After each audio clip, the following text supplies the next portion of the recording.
Hello, everybody. Welcome to the dining room table. Welcome to Mistakes Were Made. We are here to do a bit of a double header. It is the second pay period of January already, so we are going to do our investment snapshot as of the beginning of 2026, and we're going to go over the numbers for the first pay period of January as well. So we're going to get started here.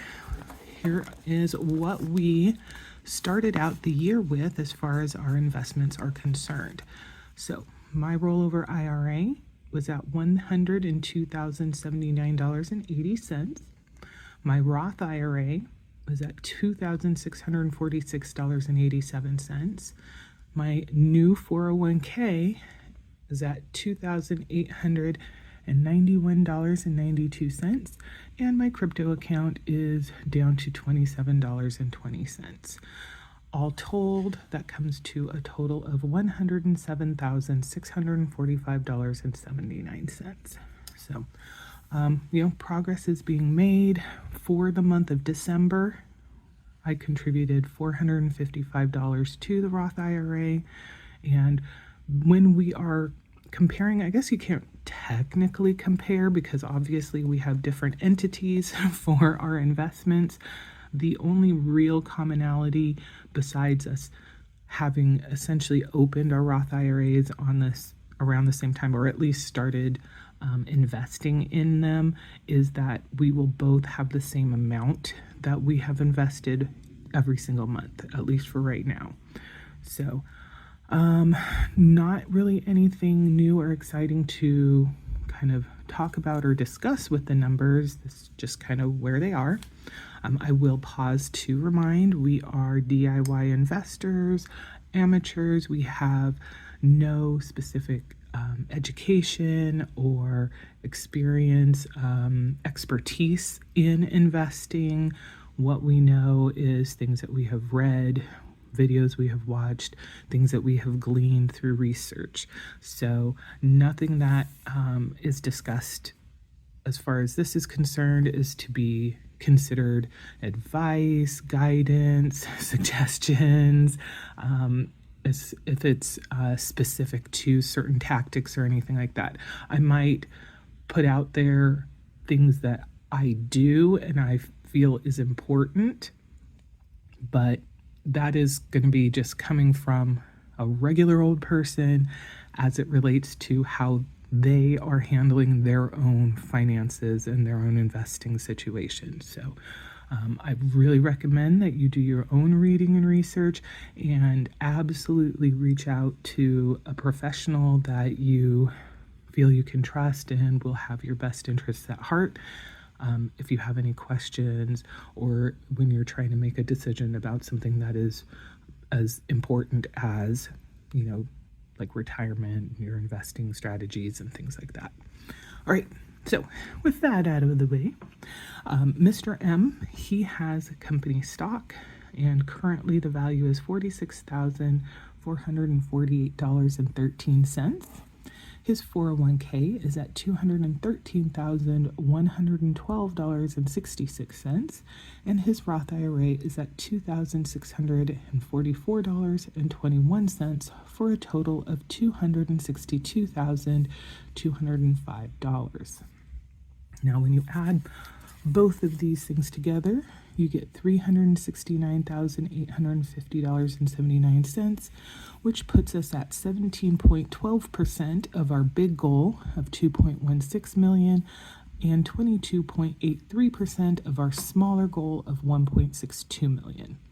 If you are new or if you're not aware, we came up with the goals by doing a very, very rudimentary, very simple, no nuance calculation of taking what our current costs were plus a little bit more to be conservative, to bring those total costs per month to $6,000. It is also the number that we use when we are trying to achieve our year emergency fund that would cover a year's worth of expenses, $6,000.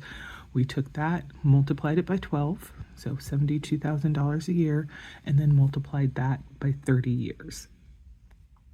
The same thing is true using that same calculation to get our lesser one, and we applied the very kind of simple rule of thought that in retirement your expenses, your costs per month should be less. They of course are going with the idea that you'll have paid off your house.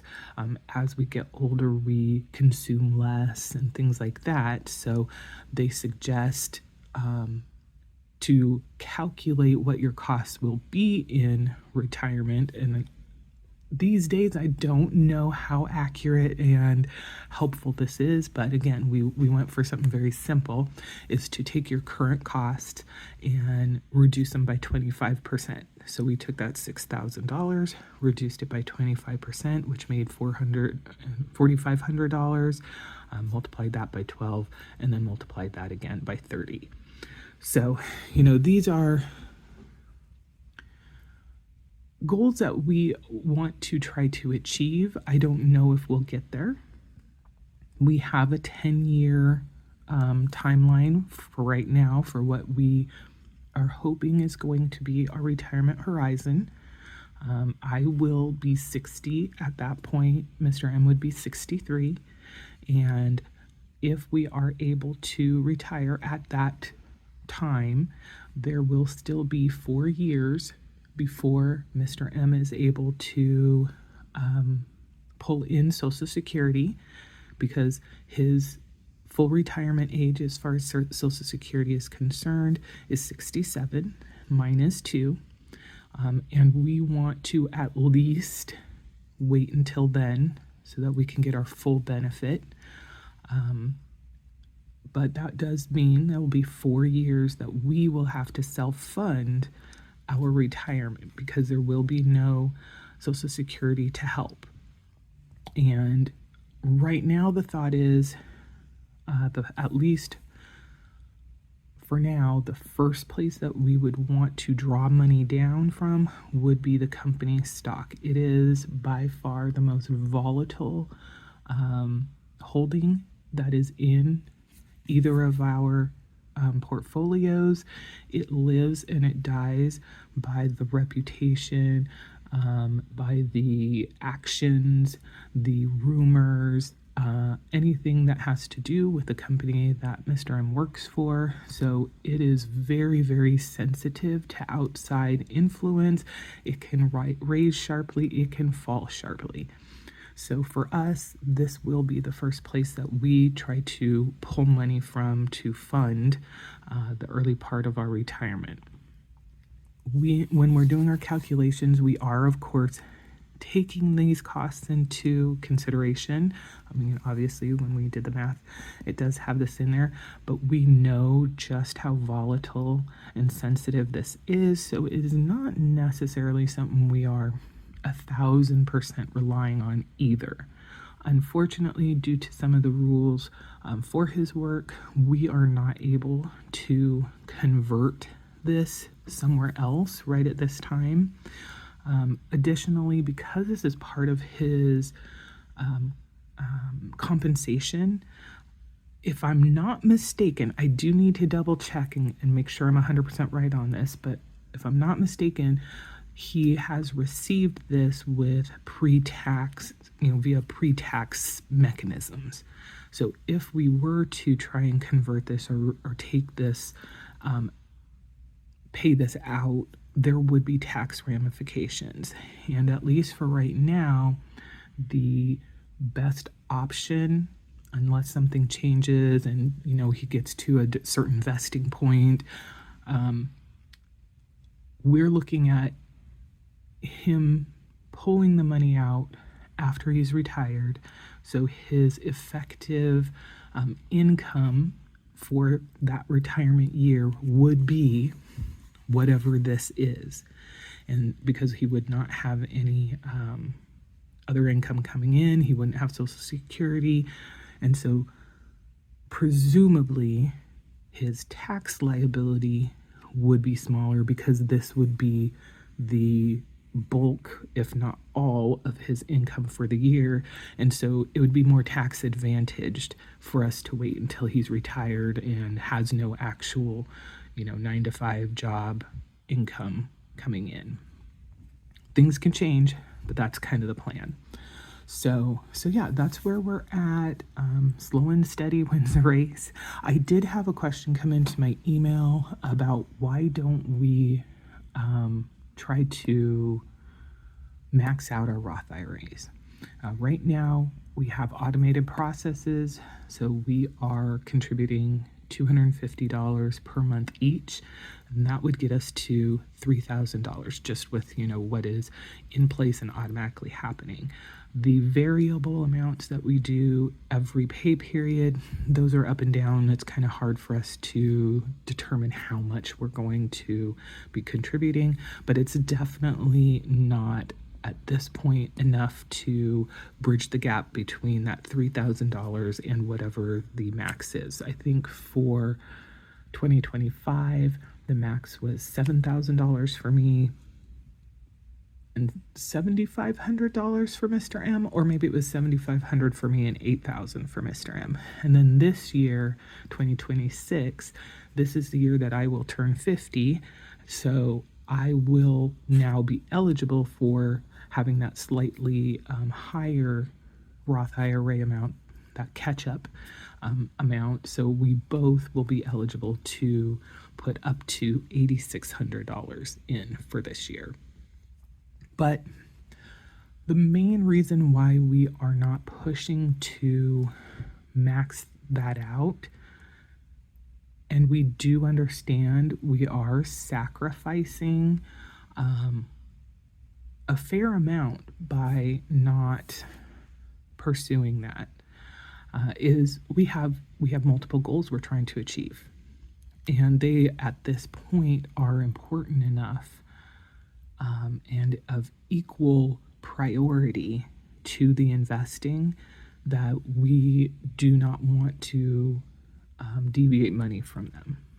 Most importantly is the mortgage.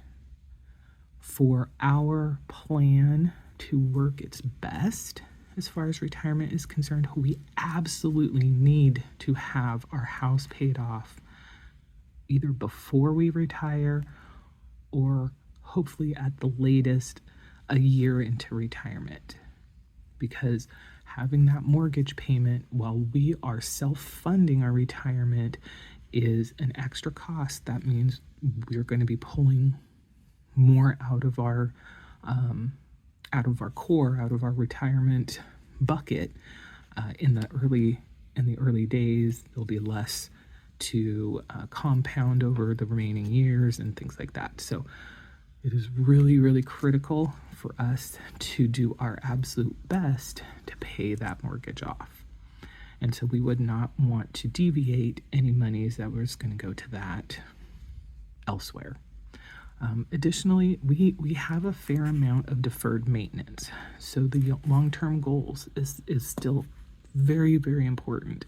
The more we can fix on this house or update, maintain on this house before we get into retirement, that is, less stuff that we have to then shell money out for when our funds are going to be more limited, and less potential things we have to worry about as we are in retirement. And similarly, the emergency fund, just as important, getting that squared away and having a year's worth of expenses tucked away and available, also very critical. Now, some might say, well, you do still have a good portion of the job loss fund, and you could roll that into the emergency fund and have less that you need to deal with. And absolutely, that's probably what's going to happen further down the line, assuming we don't get to our $72,000 goal, before whatever point we decide to make that decision.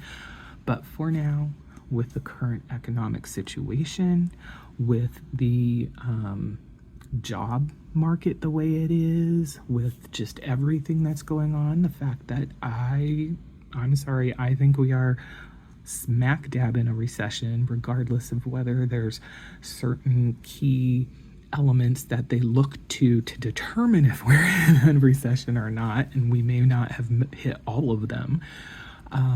It just feels like it's better for us to keep the job loss fund and the emergency fund separate. And so, so that's kind of the landscape that we're working in. Now, again, we understand what we are losing by not maxing out. I mean, once that year is gone, I think you have up until the tax filing date to continue to contribute to the previous year's Roth IRA. But once that time period's gone, you're done. You can't put any more money towards that.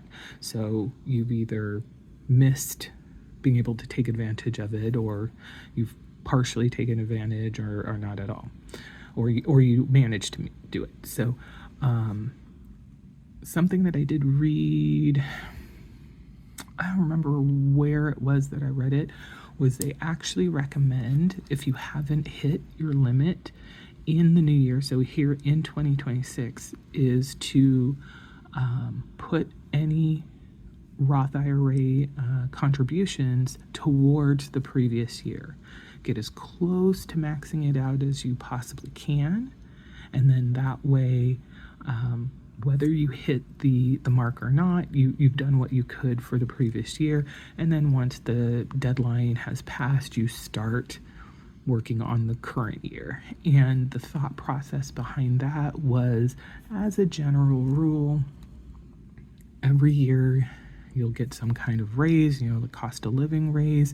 And so presumably you might get some bonuses, or maybe you'll have a second line of income that comes in. I mean, some of the things that they throw out there as possible assumptions are, I'm like, okay, I hope you learn to live in the real world, but whatever. The thought is, hopefully the new year is just a little bit better than the previous year, so you can do your best to catch up.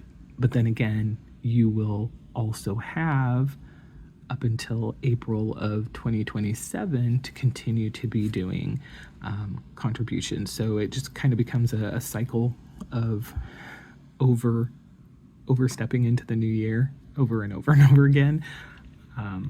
So I think that's what we will do.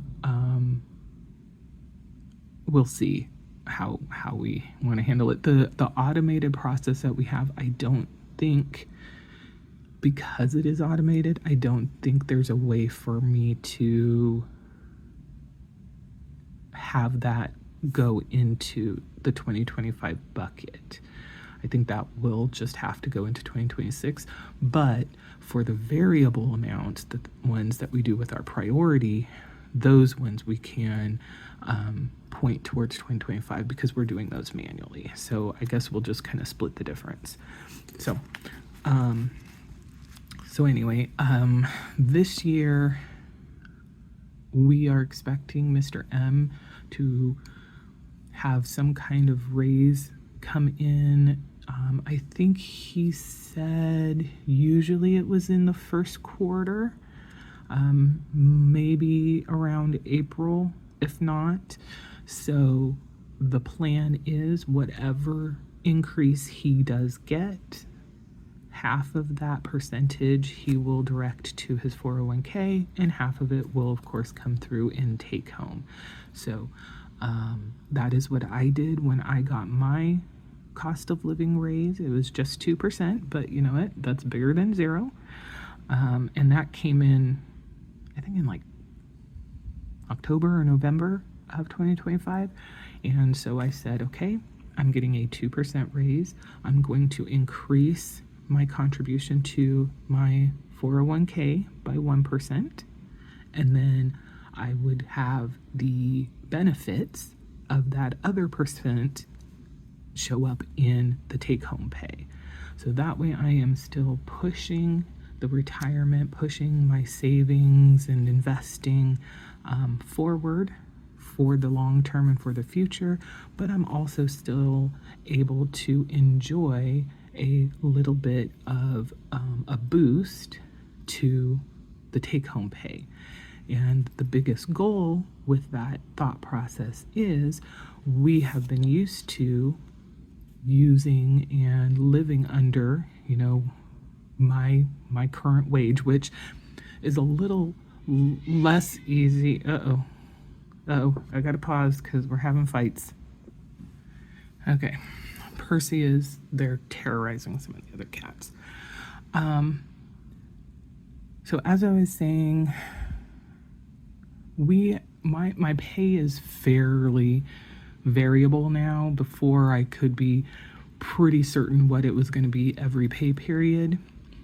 But with the fact that the number of hours I work fluctuates based on the work volume we have, and during the slow period, it could result in me working less than 8 hours on a particular day, but also more than 8 hours on a particular day.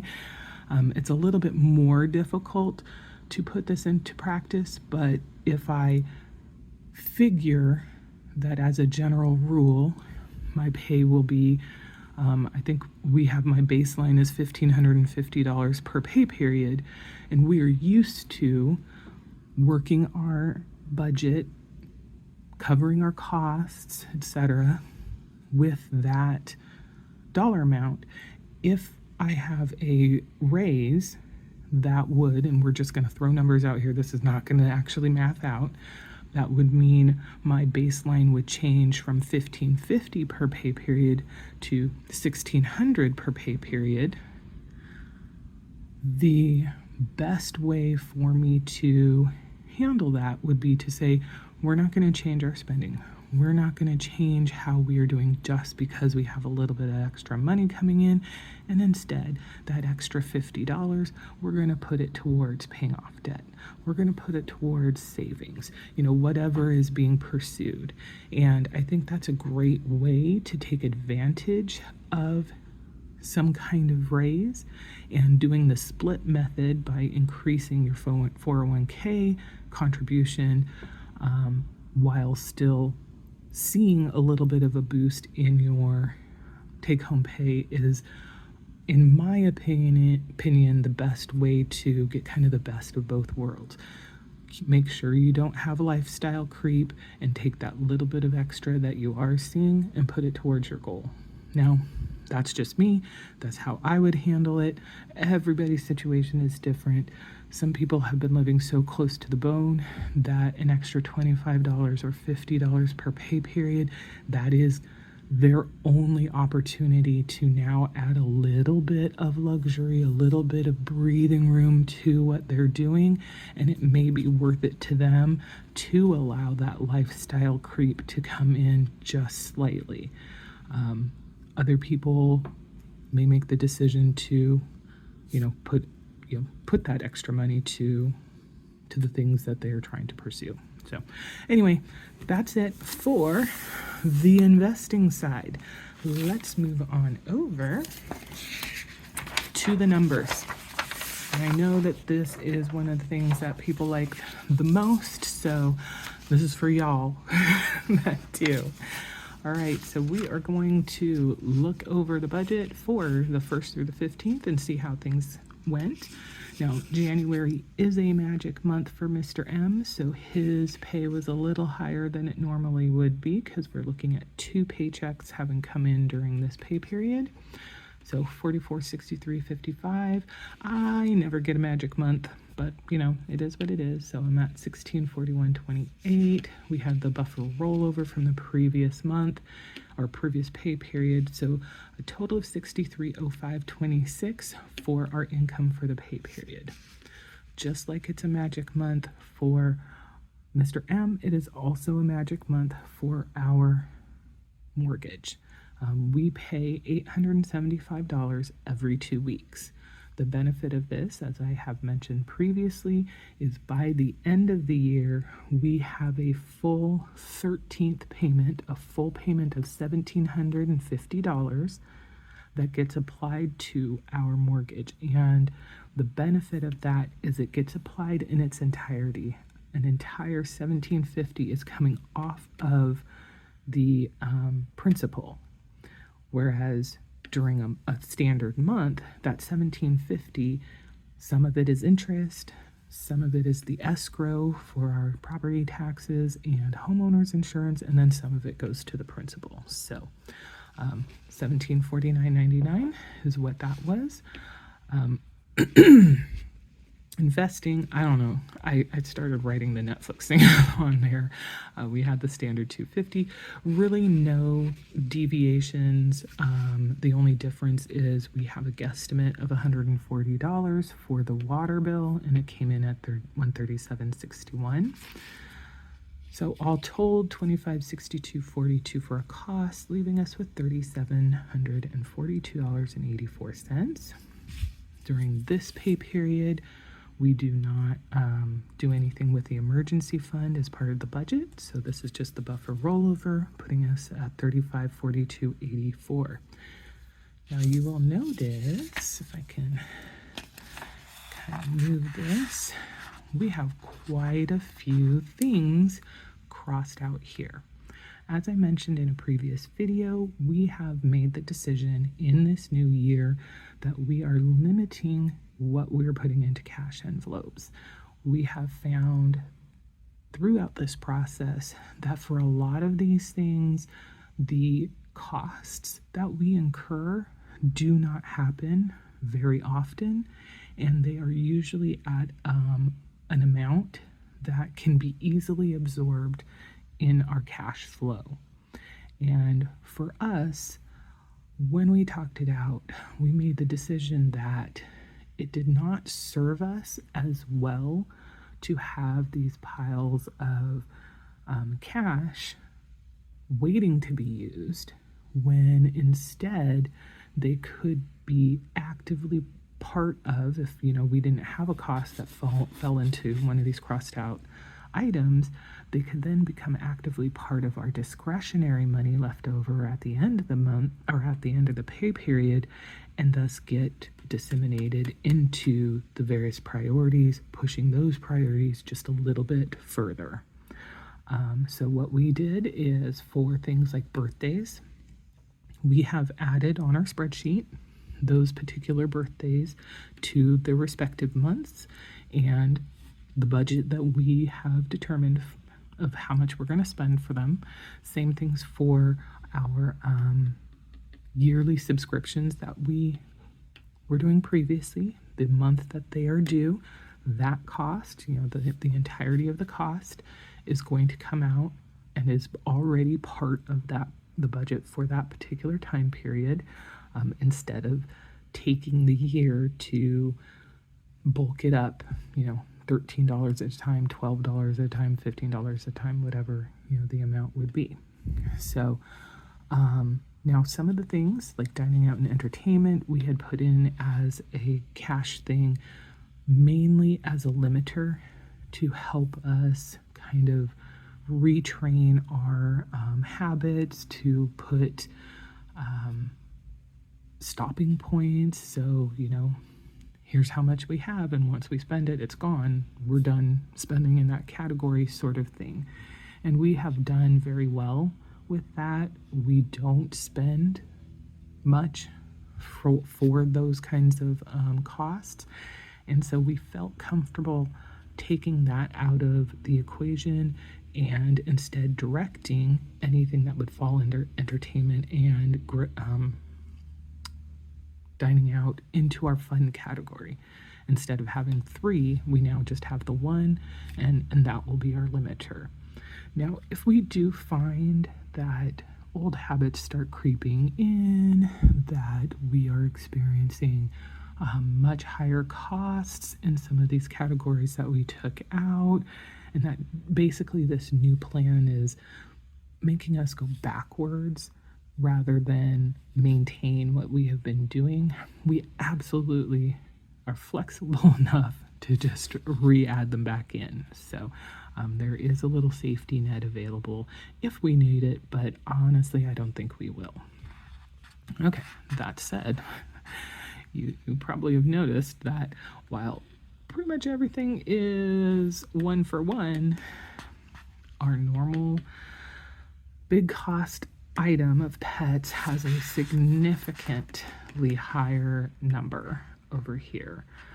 And as is the case, typically when we do note something more than what we have budgeted to go into that particular category, it means we had a cost that exceeded what we have saved. So it's not just that we had $820 during this first pay period of January for pets. We had $820 plus everything that we had saved up in the pets category already. So it has not been a good start of the year for the pet situation. Inexplicably, despite it being winter, though I will say the weather that we are having is ridiculously not winter-like. I mean, we are having, days that are between 45 and 55, which is just crazy. But Mr. Murphy, his allergies have just been heavily triggered. So he's been licking and biting himself, creating wounds. So we had an appointment for him, and that resulted in 3 new meds for him, which I can assure you were not cheap, even going through Costco. And then, of course, the cost of the appointment itself. But what really ended up... Oh, and then we also had a Chewy order that came in. Yeah, it seems, even though we know it's every 6 weeks, it seems like the timing of this Chewy order with their food and whatnot always hits when we have like some large increase in costs. But anyway, the big thing that pushed us over the edge here with the pet cost was when I was at the appointment with Murphy. I spoke to the vet because we had noticed our eldest dog, Gus, was doing a strange wheezing cough thing. So, and it would manifest whenever he had, exerted himself. So previously in the year when he had his appointment, or maybe it was last year, last year, 2024, they did diagnose him with a heart murmur. Now, it wasn't, anything really big and worrisome. It was just a little bit of a murmur. But over the last month and a half, we had started to notice that when he would exert himself, he would eventually kind of stop and kind of, and then, like he's hawking up a loogie afterwards. So, it happened a few times and we're kind of like, okay, that's weird and gross. But then he could be doing a more sedate walk, after being outside and just kind of walking back to the door to go into the house, and he would have to stop and pause and do that. So I let the doctor know that, and she was like, yeah, we need to bring him in. And thankfully they were able to find an opportunity that same day for him to come in a couple hours after Murphy's appointment. So right there, emergency visit cost. Now, of course, with him being 12, the fact that he has a heart murmur, and we talked during Murphy's appointment about, what could this be? One of the things she mentioned was it could be that his heart has enlarged, and possibly enlarged because of the murmur to the point where it's starting to press on the trachea.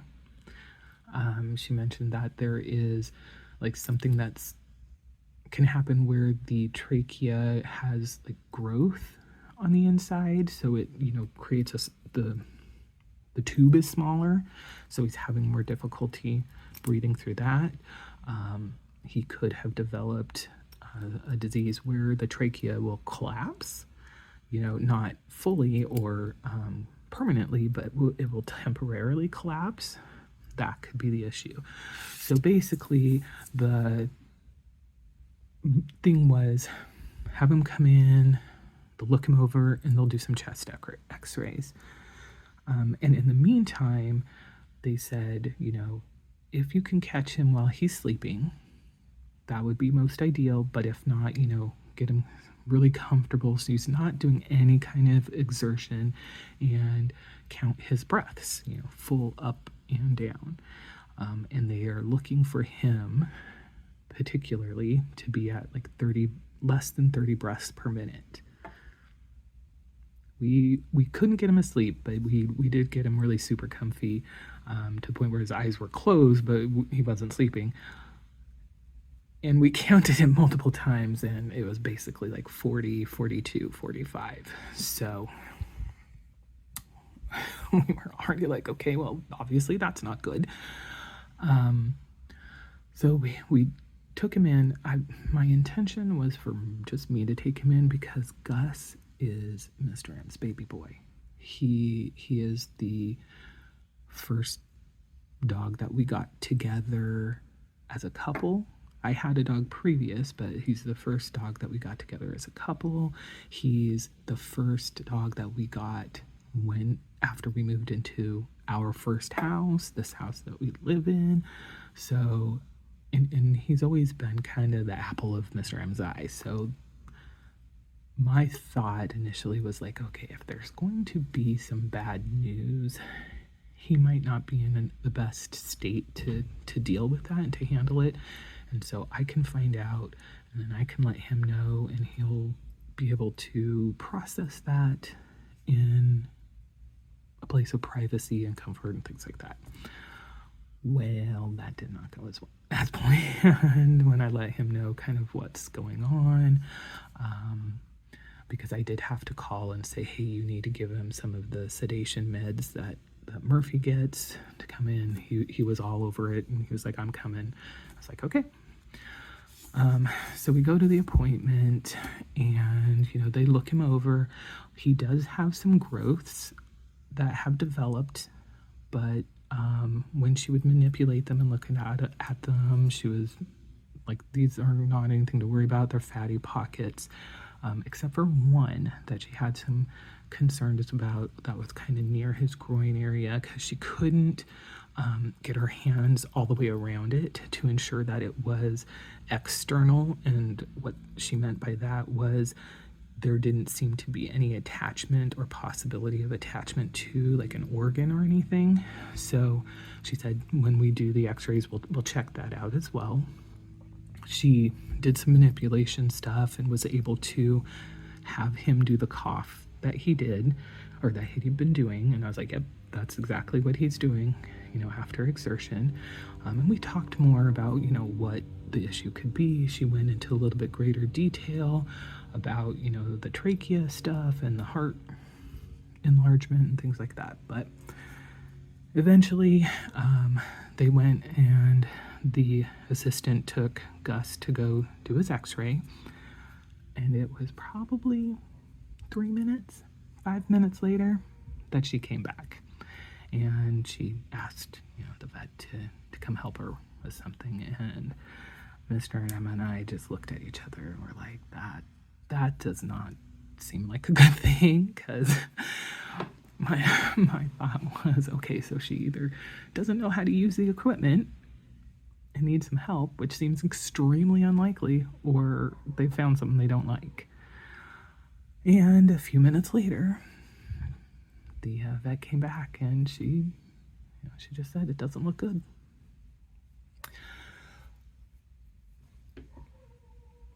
So we went back and we looked at the x-rays. He has like 10 to 12 masses in his lungs. And it was really, it was one of those things that if we had been prepared And I mean, we know he's older. We knew that his time was going to come at some point. Once they hit 10, between 10 and 15, that's usually when things happen, even with the smaller dogs. But what we were prepared for was a enlargement of the heart, some kind of tracheal thing. We absolutely not prepared to see so many tumors in his lungs. Cancer was not anything that we had even talked about. And so it really did, it was a gut punch for us. And so she's explaining what we're looking at, and everything. She did mention that his heart had enlarged a small amount, but definitely was not the issue at this point. And so we're asking her, okay, so what does this mean? And bless her, she was very straight and to the point, and she said, honestly, I am surprised at how energetic and things you were describing him to be as, and how we're seeing him, because looking at these x-rays, I would say he has days to weeks, maybe on the far end some months. So of course the idea of, okay, we went to the vet and maybe in 3 days he might pass on was also very difficult. I did ask, and I was like, okay, that's kind of a spread. That is kind of it. What does that mean? Is this he could still be with us for another year, 6 months? And she's like, I don't want to give you false hope. I think 2 to 3 months would be stretching it quite a bit. So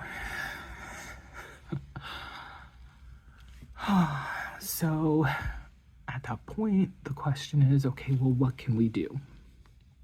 And because of his age and because of the progression, chemotherapy, radiation, those sorts of things, surgery, they just were out of the question.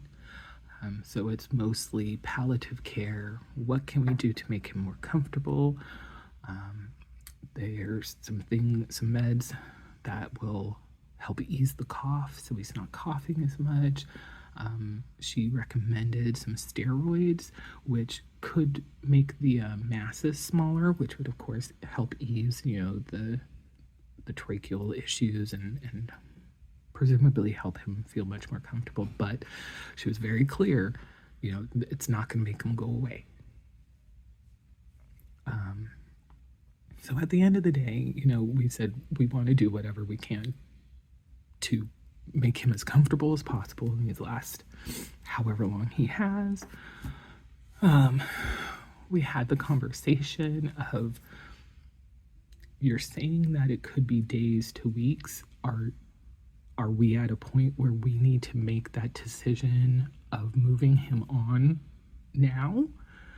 And she said no. He is not at that point. When he starts to get close, you'll know. So there was that. It wasn't an immediate, we brought our dog in and now he is no longer going to be with us sort of situation.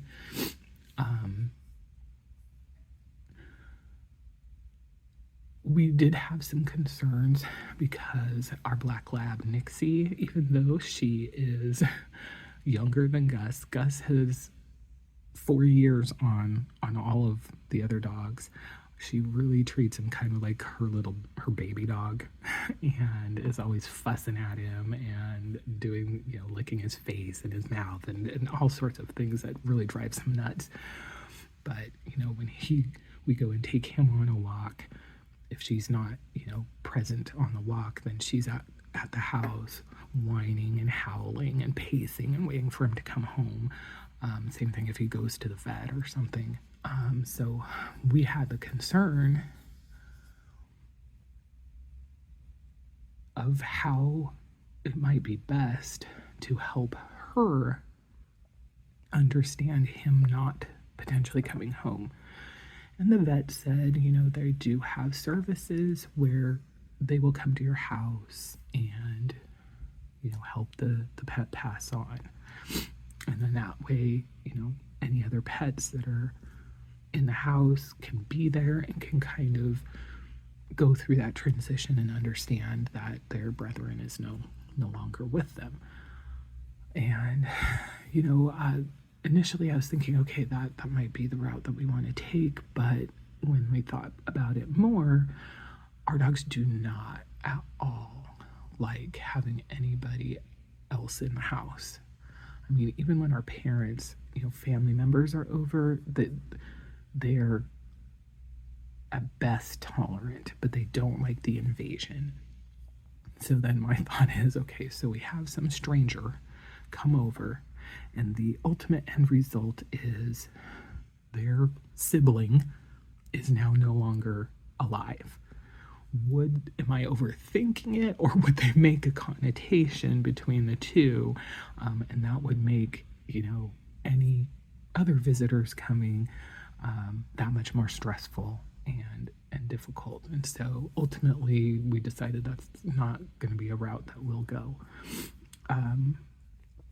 If we are in the position to take him in, then the other option that the vet mentioned was we could bring Nix with us and have her be there for the procedure and have her have that opportunity to kind of understand what's happening. And, again, there's that concern, that possible overthinking of would she then connotate a visit to the vet with death, things like that. I don't know. Oh my goodness. So, these are all of the thoughts that we have going on in our head while trying to reconcile the thought that our oldest dog is not just going to pass away from just standard old age, but has been fighting like this silent battle with cancer that we had no idea about, and that he had always just been presenting this normal, jovial, bouncy, oddball goober of a self. So it was a lot.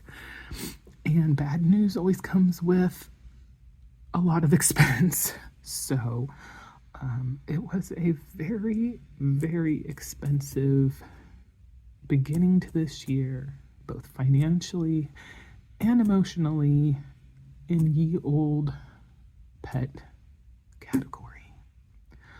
I can say, as of the filming of this video, which is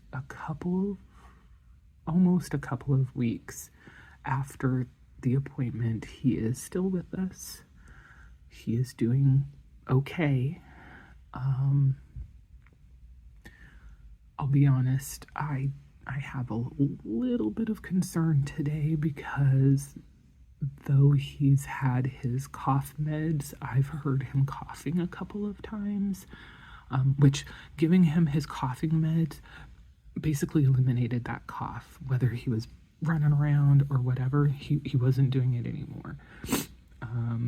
The steroids, poor buddy, the steroids did make him more apt to be drinking water, and he definitely had some accidents in the house. And when the vet called to kind of do a checkup, we mentioned that, and we're like, that's not something he usually does. And they were like, oh yeah, by the way, the steroids might make him drink more, so you might want to make sure he gets out more. It's like, okay, so there's that. He had lost a decent amount of weight, and I don't know if this is like the Schrödinger cat. Is it a dead or alive? It's in the box. You don't know until you actually open it, or the whole, I don't know if it's string theory or something where I don't know the actual math and concept behind it, but things don't happen or exist until you put attention on it. But I would swear, as soon as we got him home after that visit, and maybe this was just our perception because of our new knowledge and everything like that, but I would swear he shrunk down into this little old man dog, like almost immediately. I don't know exactly why or how that happened, but it was almost like, okay, good, now you know, and I can stop putting on this front. It probably seems crazy and makes no sense, but you could see he was suddenly like so much older than he looked before. So I don't know. We are going to enjoy the time we have with him for as long as we have it. We are going to do what we can to keep him comfortable through this process. I will be honest, I think the best situation would be if he passed here at home, in his sleep comfortably. It would allow the other dogs to understand and know that he was gone with the least amount of stress.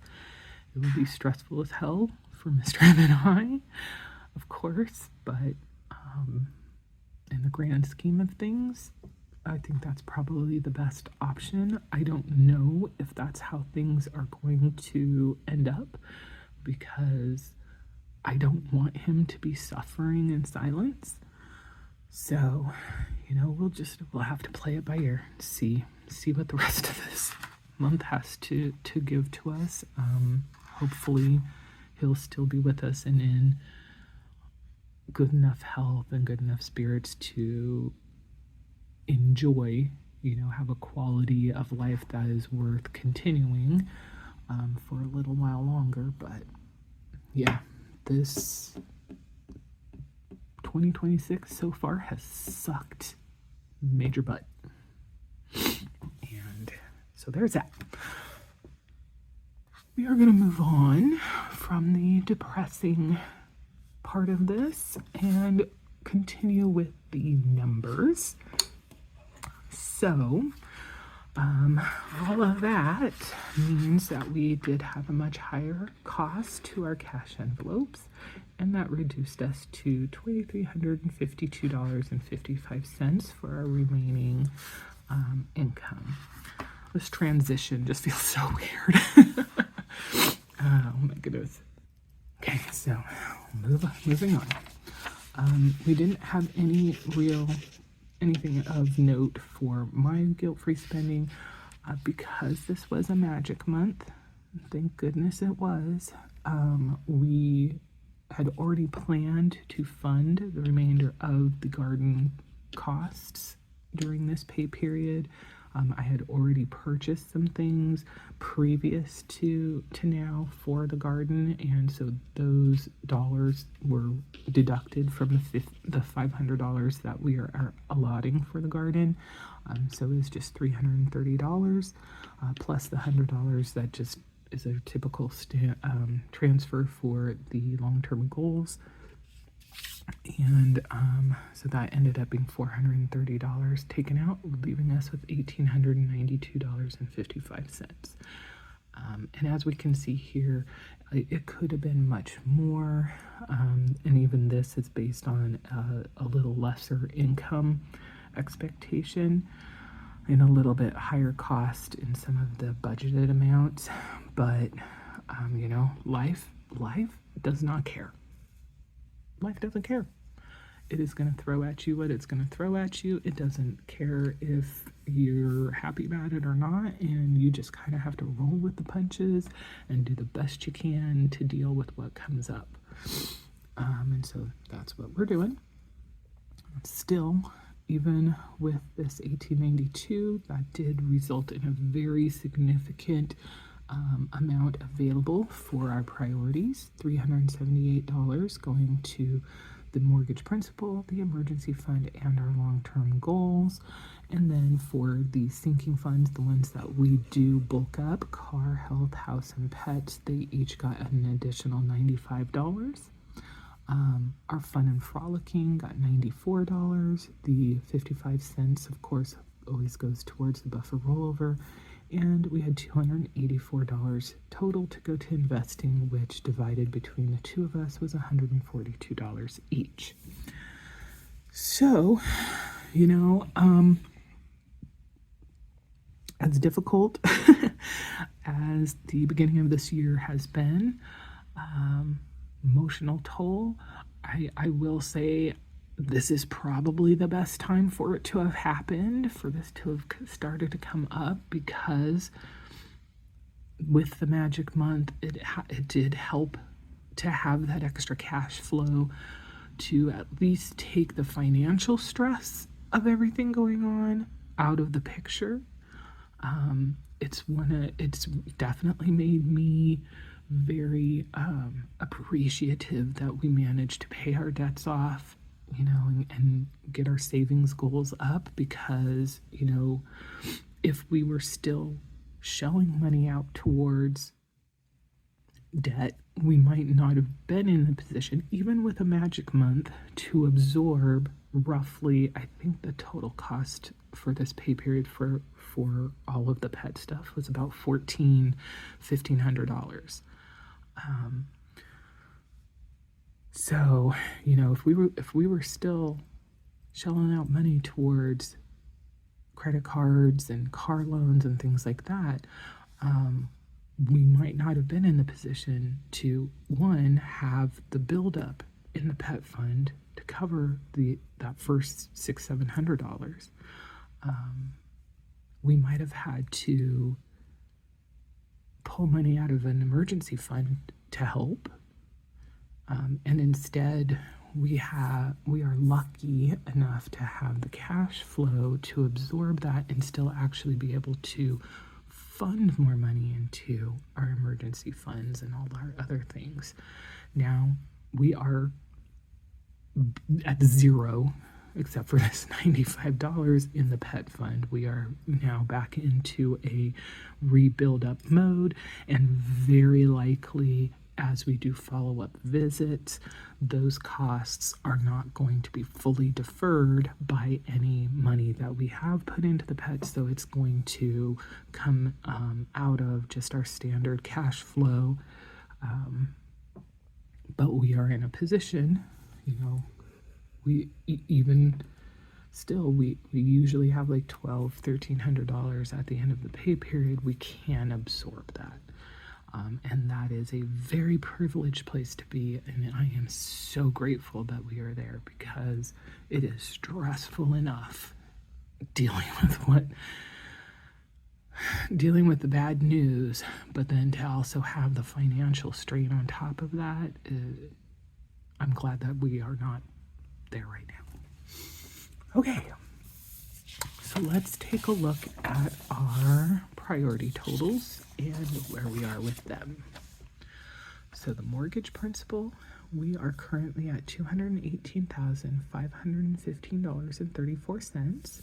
Now, because we had 2 payments already, and there'll be a third one that comes out towards the end of this month, end of January, that meant that those first 2 acted as a standard payment. So $581.71 went to the principal, $546.04 went to interest. I'm always happy to see when this is much higher than this. That just makes me happy.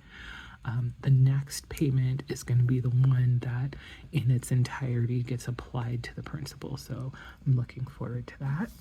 Looking at the amortization, for the first of 2026, the amortization chart had our principal at $241,255.45. So big difference there. And finding in the chart something that matched or got close to where we actually are, was June 1st of 2029. So, almost 3.5 months is where we're at with our progress there.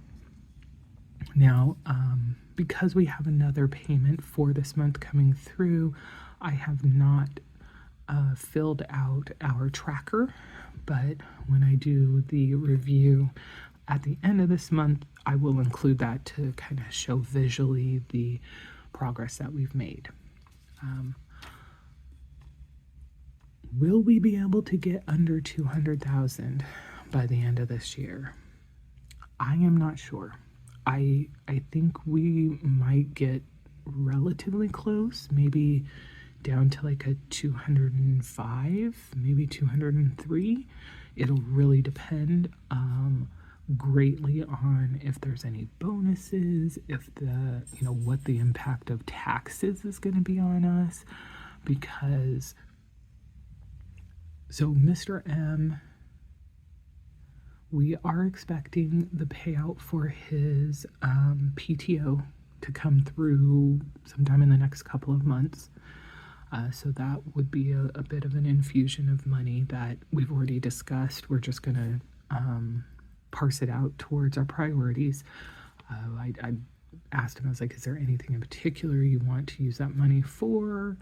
And he didn't have anything. I didn't have anything. So to the priorities, it'll go. However, we are going to put it on hold first until after we have done our taxes.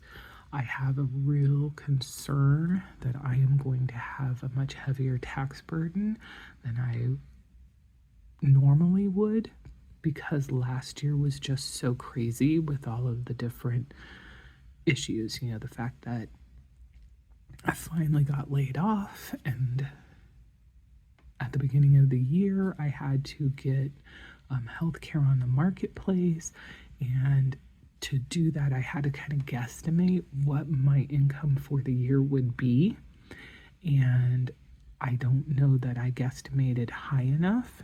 And so I was, allotted a premium or a discount based on what I anticipated for the year. It wasn't a huge discount, but it was still a discount. And my concern and my expectation is I think my overall income, when we consider the payout that I got for my work, and just my standard hours for my old job, that I did get unemployment, and that of course I ended up finding a job. Even though it started off as part-time, it ended up going full-time, and I worked some decent overtime hours. That all of that added up may come to a total that is more than what I had anticipated. And since the discount I received was based on the amount that I kind of guesstimated, it could put me in a position where I'm either, based on that, gross income amount, either eligible for actually less of a discount than I got, or maybe not even eligible at all. That would mean I would need to pay back the discount amount that I received, and that would come, as a tax burden.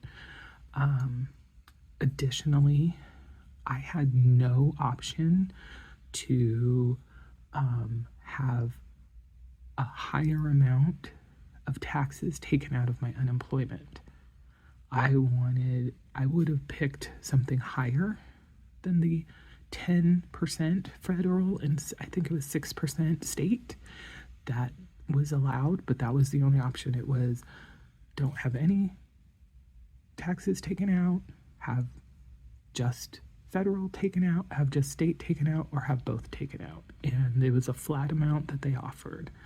And so considering that my gross income is still at the higher end, I don't think that enough taxes came out of that. And while I did save, money for taxes, it was very much based on what earnings I had from, like YouTube and Etsy, not all of this other stuff. So we're going to have to kind of wait and see if everything together results in a higher tax burden for me to the point where I have to pay, or if it just hits to the point where I might have previously gotten a refund and now I don't, or maybe it would be a very small refund. We are supposed to get another kicker like we did a couple of years ago, but not to the same level, much less than that other one that did wonders for our ability to pay off our debt, a big portion of our debt.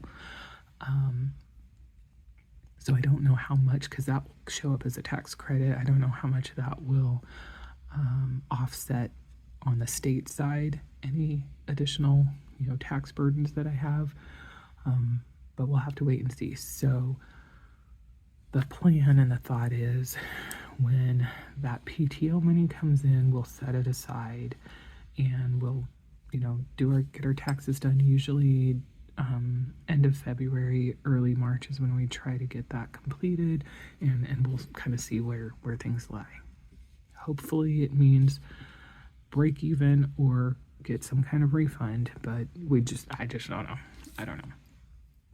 So anyway, in the event that we don't have to utilize it all for those things, then we will of course parse it out to our various priorities, and hopefully that will help be just an extra little bit of a boost to maybe get us close to breaking that $200,000 thing by the end of the year. All right, emergency fund, we are at $7,939.23. So now if we had needed to go further and use some of our emergency fund for this pet emergency, we certainly had the bandwidth to do it. I am, of course, glad that we didn't need to.